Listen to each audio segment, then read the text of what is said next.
Cette dynamique de Radio Univers et le réveil au niveau international sur la relation entre les journalistes et les chercheurs nous ont amenés à initier la conférence Sciences et Presse afin de formaliser un cadre de collaboration entre les chercheurs et les journalistes en vue d'une vulgarisation efficace de la science.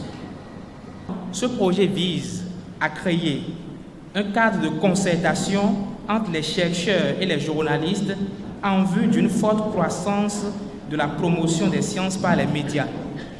De cet objectif général se déclinent 3 objectifs spécifiques: faire le bilan de la collaboration entre les chercheurs et les journalistes, formuler des propositions concrètes pour la mise en place de cadres formels de collaboration entre les chercheurs et les journalistes, puis définir une politique de suivi des recommandations issues de la présente conférence d'échange entre les acteurs.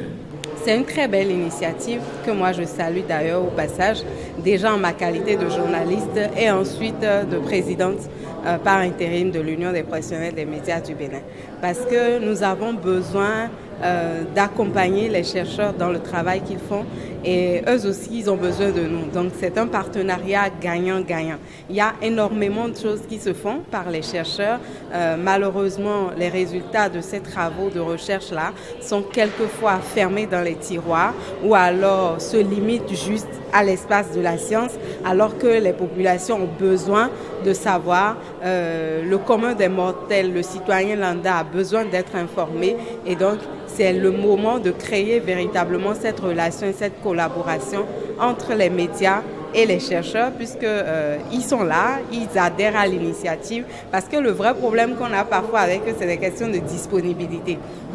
Donc, on espère qu'au sortir de ces travaux-là, il y aura des cadres vraiment bien appropriés pour que la relation soit beaucoup plus facile et que toutes les fois que des professionnels seraient à la recherche de l'information, à la recherche de l'expertise des chercheurs, on puisse vraiment être disponible pour ça.